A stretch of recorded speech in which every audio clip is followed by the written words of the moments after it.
Sir मेरा जो question है, मोस्ट ऑफ द क्वेश्चंस जहाँ पर जितने पूछे गए हैं वो सारे कवर हो जाएंगे इसमें प्रायोरिटीज़ है, इसमें जॉब है, इसमें करियर है, इसमें चॉइस है, इसमें पेरेंट्स फैमिली सब कुछ है। मैं एक्साइटेड हो रहा हूँ सुन करके, जल्दी बता दो।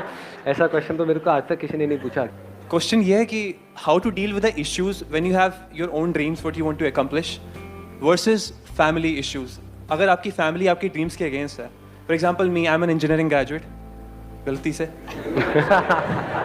And my father wants me to work in a corporate sector which I do not want to, and I've been working from last 2 years but I'm not really happy. और ये सब आप शेयर करना चाहते हो कैमरे में? Yeah, sure you can. अभी जो आप जॉब कर रहे हो वो सिक्योर्ड है पूरी, मतलब अच्छी, you are getting good money, good package, everything financially? बिल्कुल नहीं सर, बिल्कुल नहीं सर अभी 5 महीने पहले लास्ट आगे ग्रोथ नजर आ रही है वहाँ पे? आगे फ्यूचर कुछ नजर आ रहा है? कुछ भी नहीं, फ्यूचर भी नजर नहीं आ रहा, अभी भी कुछ नहीं हो रहा है, बस पेरेंट्स को लग रहा है कि बुरा क्या होगा। सोचने वाली बात है। तो अब प्रॉब्लम क्या रह जाती है? And also sir there is a comfort zone जहाँ पर आते ही आप थोड़े से ढीले पड़ने लगते हो अपने ड्रीम्स कंप्लीट करने के लिए। सो दैट्स हाँ, एक कंफर्ट जोन है, क्योंकि हर महीने के एंड में चाहे वो जॉब हमको पसंद हो चाहे ना हो, बट द पॉइंट इज वहाँ से महीने के एंड में सैलरी तो आ ही रही है, और उस सैलरी के अकॉर्डिंग हमारे खर्चे ऑलरेडी बने हुए हैं, और एकदम से अगर वो आना बंद हो गया तो गए। यही सब डर है ना। टॉपिक क्लियर हो रहा है? मतलब क्या है ये टॉपिक कि अगर फैमिली सपोर्ट ना करे, बट एक्चुअल में जो टॉपिक है वो फैमिली के सपोर्ट की प्रॉब्लम नहीं है, ये कंफर्ट जोन की प्रॉब्लम है कि चाहे जितना भी बुरा है, जैसा भी है, कंफर्टेबल है। कंफर्ट जोन का मतलब है नोन है, कि हमें पता है, एवरीबडी अंडरस्टैंड्स इट। तो हमारा जो माइंड है that is always afraid, we are always afraid of the unknown, क्योंकि पता नहीं वहां पर क्या होगा। तो जैसे ये पता नहीं आ जाता है तो लोग डरने लग जाते हैं। जो भी ऐसा पाथ होता है जिस पर सब चल रहे होते हैं, चाहे वहां पर कितने भी धक्के पड़ रहे हैं, वहां पर कितनी भी मारकाट मची हुई है, वहां पर कितना भी रोना धोना है, लेकिन मैं अकेला नहीं रो रहा, मेरे साथ में सब रो रहे हैं। अरे चलते रहो। लेकिन जैसे कोई ऐसा पाथ नजर आता है जिस पर सब नहीं चल रहे हैं, यानी आपको अकेले चलना पड़ेगा, this is called fear of the unknown. ये बहुत बड़ा फियर होता है। जैसे अगर मैं अभी आप में से किसी को यहाँ पे स्टेज पे बुला लूं और कहूं बोलो यहाँ पर आकर के 10 मिनट तक, क्या होगा? डर लगेगा या नहीं लगेगा? पहले ये सोच लेना, मैं एक्चुअल में बुलाऊंगा उनको जो बोल रहे हैं नहीं लगेगा डर, क्योंकि ये मत समझना यहाँ पे ये 200-300 फुकरे बैठे हैं, लाखों लोग देख रहे हैं इस वक्त कैमराज में, लाखों लोग। मतलब मुंह से कोई भी एक गलत बात निकली और आपकी लाइफ एक अलग ट्रैक पे निकल जाएगी। टॉपिक ऐसा दे दूंगा कि हाथ पैर कांपने लग जाएंगे। कौन के ऊपर बोलना है? आओ बोलो, कौन बोलेगा? बोलो, बोलोगे? अरे let's give a big hand for her यार। नहीं बोलना नहीं है मेरे। मुझे डरा दिया आपने तो यार। सही में, मतलब you are okay with speaking on it, on this topic? Talk about sex education that is related to porn.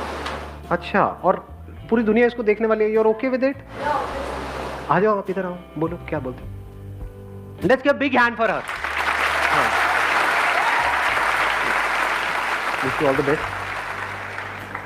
Sir मैं जरा see when I was in adult 13 to 14 years, तो मेरे घर पे ये होता था कि जैसे मतलब थोड़ी कंजर्वेटिव सोच होती है थोड़ी फैमिली की, कि जैसे टीवी पे हम बच्चे थे तो ऐड चल रही है, जैसे कॉन्डम की ऐड आ गई या सपोज कुछ भी बहुत रोमांटिक से ऐड आ गए, तो सारे मतलब ऐसे हिलने डुलने लगते हैं, मतलब उनको बहुत अनकंफर्टेबल हो जाता है कि यार बच्चे देख रहे हैं, उनको कुछ मतलब इनसे दूर रखो। तो या तो टीवी बंद हो जाती है, या तो वो लोग चैनल चेंज हो जाता है। हाँ, चैनल चेंज हो जाता है, या तो वो लोग वहाँ से मतलब चले जाते हैं। तो थोड़ा अजीब लगता है कि फैमिली इतनी कंजर्वेटिव क्यों है। अभी हम रेप कल्चर की बात करें, जैसे इंडिया में इतने सारे रेप बढ़ रहे हैं, और जब भी गवर्नमेंट बात करती है कि हमें सेक्स एजुकेशन को स्कूल में इंट्रोड्यूस करना चाहिए, मैं थोड़ा हाँ आराम से Nervous. पानी वानी चाहिए? No it's all right sir. जब भी गवर्नमेंट बात करती है सेक्स एजुकेशन की, तो हमारे जो भी मतलब सो कॉल्ड रिलीजियस लोग होते हैं वो इसे अपोज करते हैं कि that is not our culture, that is a western culture. But आज के टाइम में सर ये सब बहुत ईजिली अवेलेबल है। अगर आप पेरेंट्स अगर किसी बच्चों को नहीं सिखाते तो वो इंटरनेट से या किसी भी और मीडिया से वो सीखने ही वाले हैं। तो जिस चीज़ को आप कंट्रोल नहीं कर सकते तो आप उसको अपने तरीके से अपने बच्चों को उस चीज़ का एजुकेशन दे, तो आगे जाके वो उसको किसी गलत तरीके से कोई उसको ना समझा दे। जैसे कोई लड़की है, मे बी वो 15 to 18 ईयर्स में जाती है, तो उसके लाइफ में कोई ऐसा आता है कि जो उसका मिसयूज़ करता है, उसे पता ही नहीं होता, अवेयरनेस ही नहीं होती कि इस चीज़ को लेके क्या रियलिटी है और क्या होना चाहिए। तो मेरा सर आज का थोड़ा इशू ये अभी जो गवर्नमेंट में चल रहा है कि सेक्स एजुकेशन को कैसे स्कूल में इंट्रोड्यूस करवाना चाहिए, about their private parts, what is bad touch, what is good touch, that kind of things. That's it. Excellent. Let's give a big hand for her.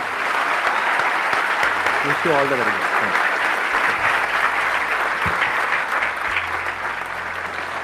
अब देखो, ध्यान से समझना क्या किया इन्होंने कुछ भी ऐसा नहीं किया जो आप नहीं कर सकते थे।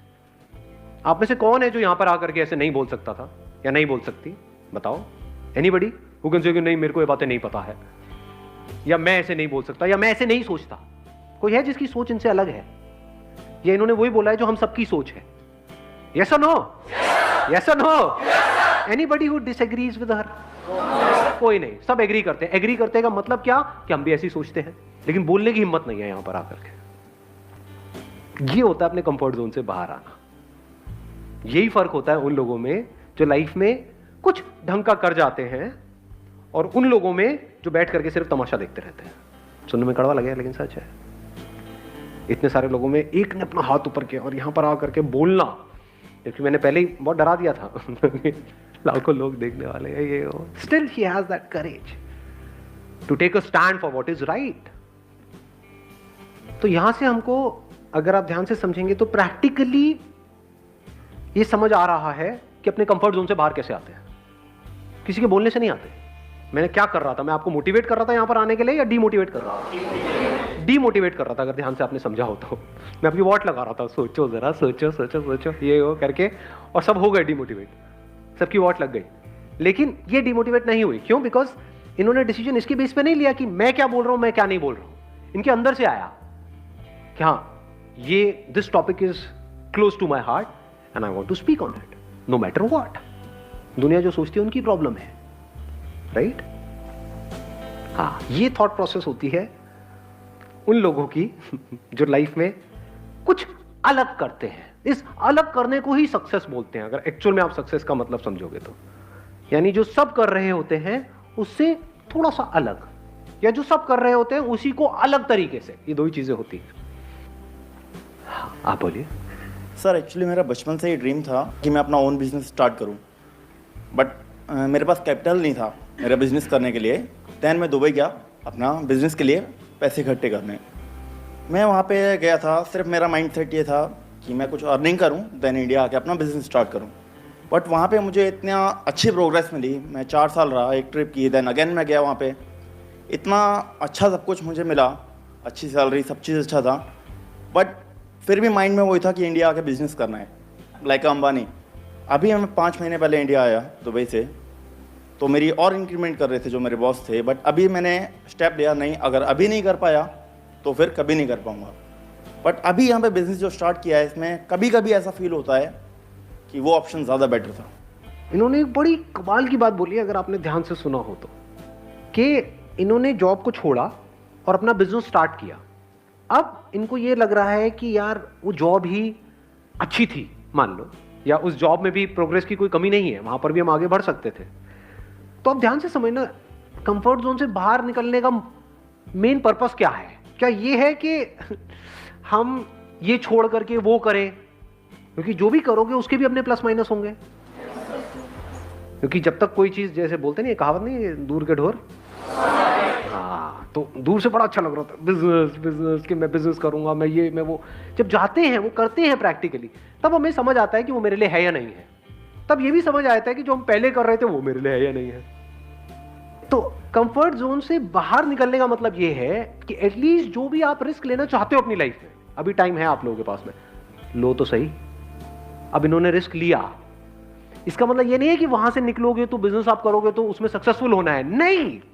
कंफर्ट जोन से निकलने का मतलब ये है कि एटलीस्ट अब आप वहां से बाहर निकले, आपने बिजनेस ट्राई किया, हो सकता है वो बिजनेस चले, हो सकता है ना चले, because it depends upon lot of factors. नहीं भी चले, अगर आप वापस से वहां भी गए जहां पर आप पहले थे, तो एटलीस्ट आपके अंदर से जिंदगी भर के लिए रिग्रेट निकल गई। ये रिग्रेट तो गया ना हमारे अंदर से हमेशा के लिए कि मैंने ट्राई नहीं किया। ये इंपॉर्टेंट है लाइफ में। उसके बाद अगर आप वहां वापस भी जाओगे तो आप नोट करोगे आप पहले से बहुत ज्यादा अच्छे से काम को करोगे, और माइंड में ये जो कॉन्फ्लिक्ट चलता रहता था कि ये करूं या ये करूं, वो हमेशा के लिए निकल गया, खत्म।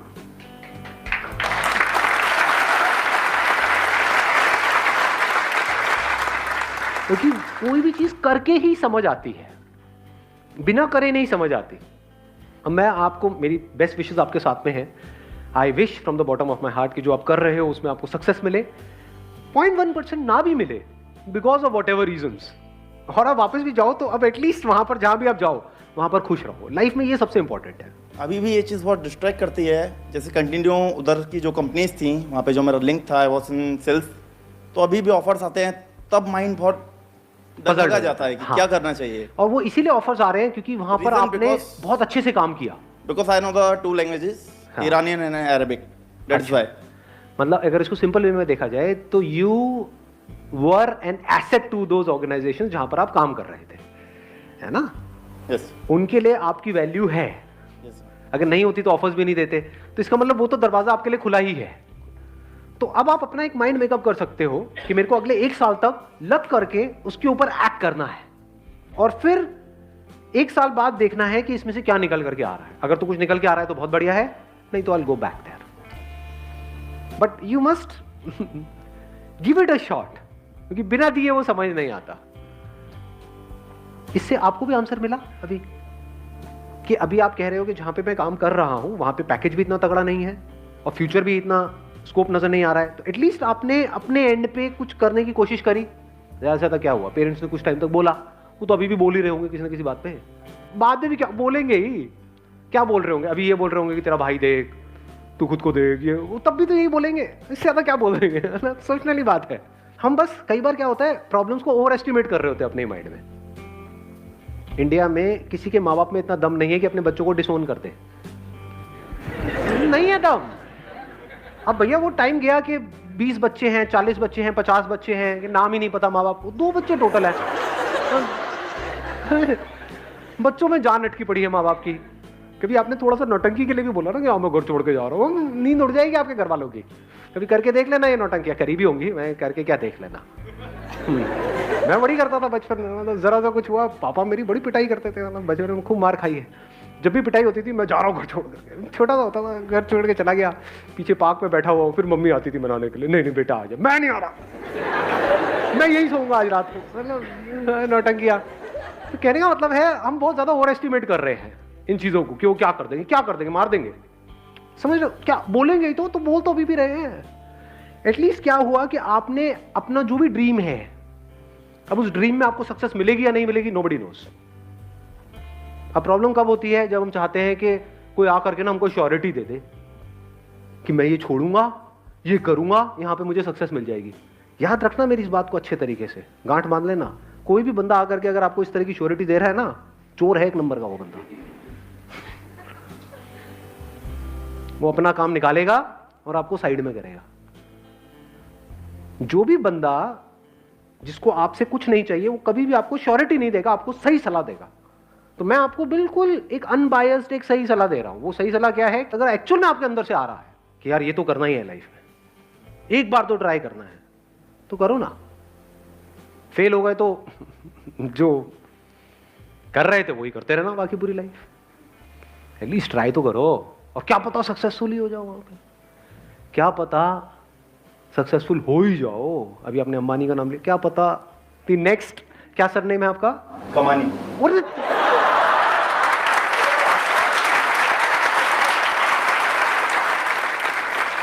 तो उनका है अंबानी, आपका है कमानी, तो हो सकता है नेक्स्ट कमानी।